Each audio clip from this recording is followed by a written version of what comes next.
చేసుకుంటాం. ప్రాణాయామం గురించి తెలుసుకుందాం. ప్రాణాయామం అంటే ఇంగ్లీష్లో బ్రీతింగ్ ఎక్సర్సైజ్ అన్నమాట. అందరూ యోగా అంటే ఆసనాలే, యోగా అంటే ఎక్సర్సైజ్ అనుకుంటారు. కానీ యోగా ఆసనాలతో పాటు ప్రాణాయామం అనేది చాలా చాలా ఇంపార్టెంట్. బయట ఉన్న బాడీకి ఎక్సర్సైజ్ ఎంత అవసరం, లోపల ఉన్న మనకి ప్రతి సెల్స్కి కణాలకి లోపల ఉన్న ప్రతి ఇన్నర్గా ఉన్న బాడీకి సూక్ష్మ శరీరం అంటారు కదా, దాన్ని పూర్తిగా ఉత్తేజపరచడానికి, అలాగే మనం పూర్తిగా బ్లడ్ సర్క్యులేషన్ పూర్తిగా జరగడానికి ఇది లోపల ఉండడానికి ప్రాణాయామం అనేది చాలా చాలా ఇంపార్టెంట్. ప్రాణాయామంలో ఈరోజు టైం ఎక్కువ లేదన్నారు కదా సార్, మెయిన్గా మీకు అవసరమైనవి చాలా ఉన్నాయి కానీ 3 రకాలుగా 4 రకాలు చెప్తాను.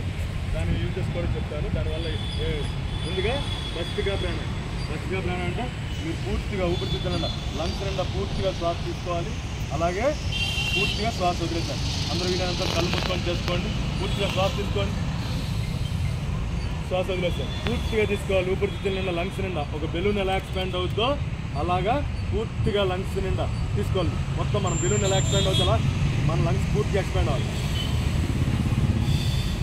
చేయండి అలా 20 టైమ్స్ చేయండి. పూర్తిగా లంగ్స్ నిండా పూర్తిగా శ్వాస తీసుకోండి, అలాగే పూర్తిగా శ్వాస వదిలేసేయండి. చేయండి, అందరూ చేయాలి. చక్కగా ఊపిరితిత్తుల నిండా పూర్తిగా శ్వాస తీసుకోవాలి, అలాగే పూర్తిగా శ్వాస వదిలేసేయాలి. ఎలా తీసుకోవాలంటే పూర్తిగా మన శరీరంలో ఉన్న ప్రతి ఒక్క పార్ట్కి, ప్రతి ఒక్క అవయవానికి పూర్తిగా ఆక్సిజన్